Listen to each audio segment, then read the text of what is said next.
It started to happen gradually.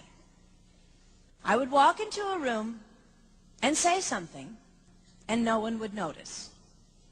I would say, "Turn the TV down, please," and nothing would happen.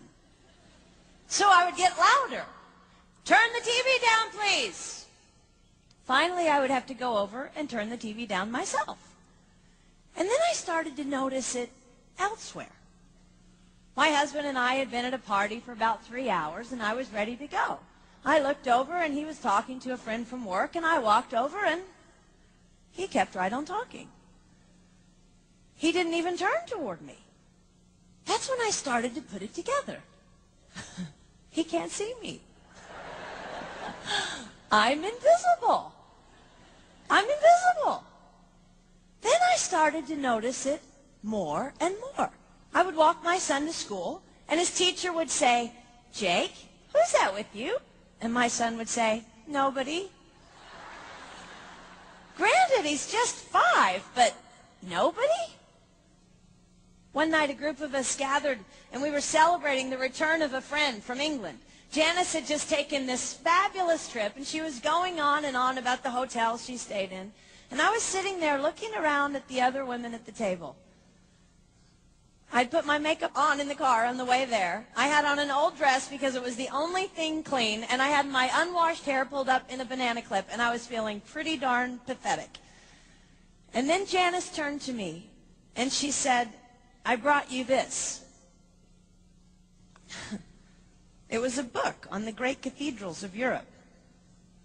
I didn't understand. And then I read her inscription. She wrote, "With admiration for the greatness of what you are building when no one sees." You can't name the names of the people who built the great cathedrals. Over and over again, looking at these mammoth works, you scan down to find the names, and it says, "Builder, unknown, unknown, unknown." They completed things not knowing that anyone would notice. There's a story about one of the builders who was carving a tiny bird inside a beam that would be covered over by a roof. And someone came up to him and said, "Why are you spending so much time on something no one will ever see?" And it's reported that the builder replied, "Because God sees."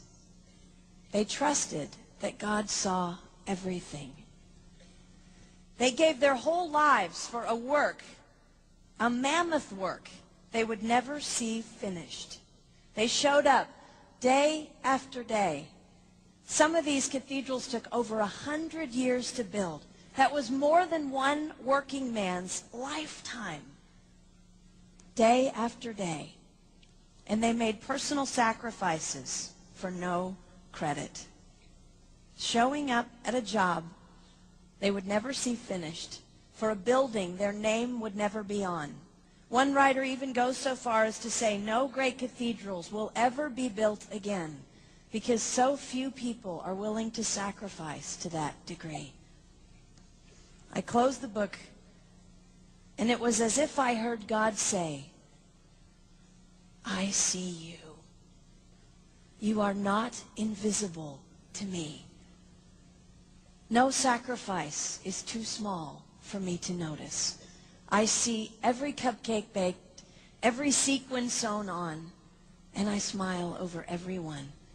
I see every tear of disappointment when things don't go the way you want them to go. But remember, you are building a great cathedral. It will not be finished in your lifetime, and sadly, you will never get to live there. But if you build it well, I will." At times, my invisibility has felt like an affliction to me. But it is not a disease that is erasing my life. It is the cure for the disease of self-centeredness. It is the antidote to my own pride.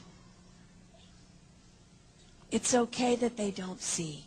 It's okay that they don't know. I don't want my son to tell the friend he's bringing home from college, "You're not going to believe what my mom does. She gets up at 4 in the morning and she bakes pies and hand-bastes a turkey and she presses all the linens." Even if I do all those things, I don't want him to say that. I want him to want to come home. And secondly, I want him to say to his friend, you're going to love it there. It's okay that they don't see. We don't work for them. We work for him. We sacrifice for him. They will never see. Not if we do it right. Not if we do it well. Let's pray that our work will stand as a monument to an even greater God.